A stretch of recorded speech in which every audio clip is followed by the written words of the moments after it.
Welcome to the Simply Pediatrics Podcast, simplifying holistic healthcare for infants and children. We're so glad you're here. Join Jennifer Zethner, holistic pediatric nurse practitioner and holistic mom of 3 on a mission. Listen in as she shares the answers to the most asked questions from parents in her practice every day and offers parents practical strategies and actionable steps to support their child's health and well-being. Enjoy this insightful episode of the Simply Pediatrics Podcast and stay tuned for more information at the end of the podcast. Today's episode, Intimate Conversations. Hi and welcome. I'm so happy to be with you here today.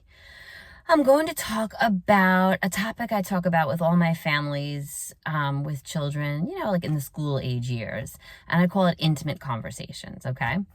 So if you would like to be a mom of a teenager who tells you lots of things, right? If ideally you have in life this vision of having a teenager who talks to you and shares with you their kind of what's going on in their life, who they're dating, what's going on, and kind of like the intimate conversations, right? If that is the type of relationship you're looking to have with your teenager, it starts now.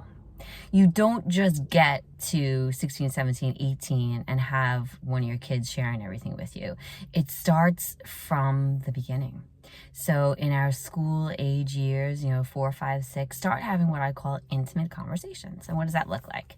Okay, so intimate conversations for a 4, 5, and 6-year-old is, did you poop today? Right? So if you're still, part of that potty experience, it doesn't really apply, right? But once they're kind of on their own and using the bathroom by themselves, asking them, check in with your kids once a week, twice a week even, right?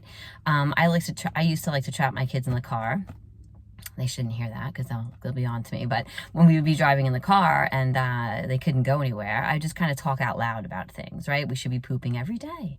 What should our poop look like? And, how frequently should we go? And kind of just speaking to the room, if you would, right? And then ideally, hopefully, they're going to answer back and forth. And, when they get a little bit older, they might roll their eyes and they don't want to hear from you. But they know that as a family, we talk about intimate things. And in school age years, poop is one of the things to talk about. Quite honestly, it's a good, quick insight into your health. If you're not having regular bowel movements, well, you might be dehydrated, you might not be eating properly, you might not be eating enough. Overall, it's optimal that we're having bowel movements once a day, if not twice a day, and they should be appropriately shaped and color, etc. Okay, that is important just for our health. So it's actually very important to talk about with your kids, and it introduces them to intimacy. We talk about intimate things in our household.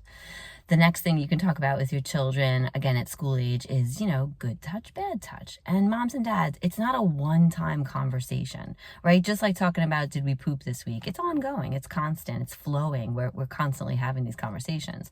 So good touch, bad touch isn't like one time we sit down with our kids and we say, listen, this is this and this is that. No. First of all, you're scared of them. I encourage families, if you're going to talk about things like, good touch and bad touch, do it when it's appropriate, right? Just like stranger danger, same thing. So talking to your child about good touch and bad touch would be in a proper setting. So not when they're getting ready to go to bed at night. That doesn't make any sense. It's not in context for them. In fact, you might scare them. So do it when it makes sense. For example, when you're on a way to a doctor's appointment and somebody actually might be looking at your child's body. So use the proper anatomy that we call the body, the different parts of the body. Use the appropriate anatomy terms so there's no confusion for kids. And do it in a proper setting. And stranger danger, we all have heard that. What does that mean? We're teaching our children how to be safe. Again, not before they go to bed at night, not when you're starting a meal, not when you're playing with them in the house, when you're on your way out. You're on your way out to the park. You're on your way to Disney. You're on your way to wherever there's crowds. That's appropriate. We meet as a family. We say, okay, what would we do if this happened? How would you get yourself out of that situation?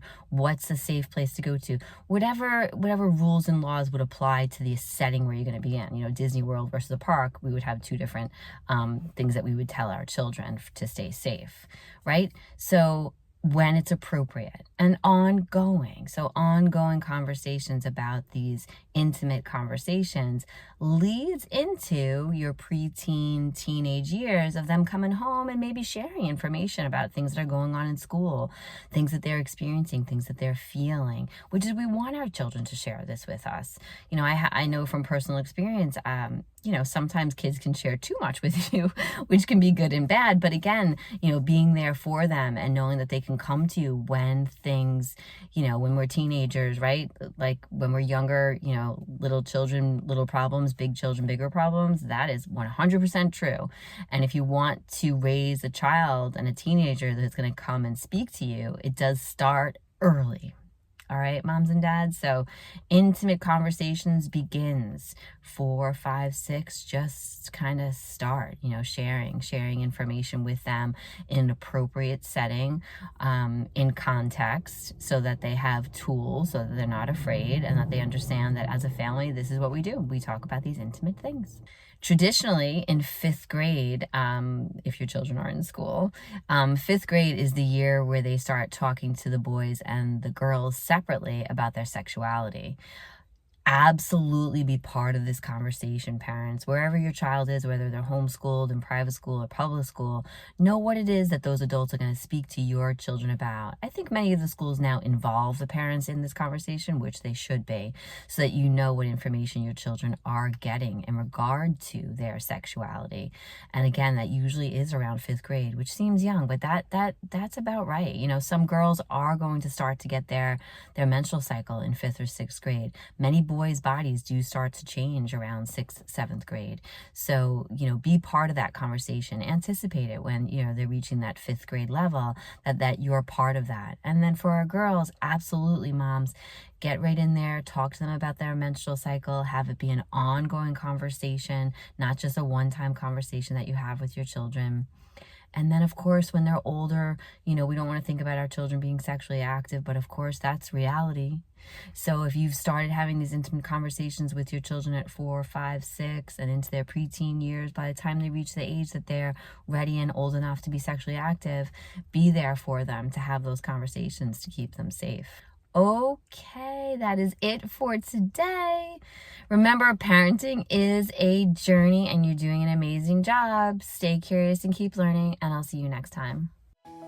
Thank you for joining Jennie on the Simply Pediatrics Podcast.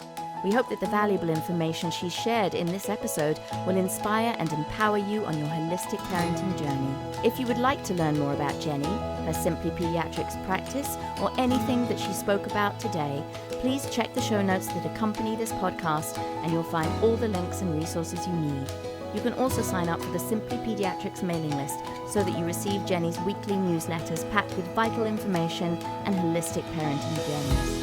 If you've enjoyed today's episode, please consider giving this page a like and subscribe to the channel so you don't miss any episodes.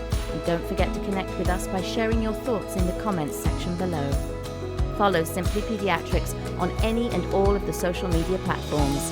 And if you're interested in an in-person or a virtual appointment with Jennie, please see the contact details in the show notes. Stay tuned for more episodes packed with a wealth of powerful information to support you on your holistic parenting path. See you next time.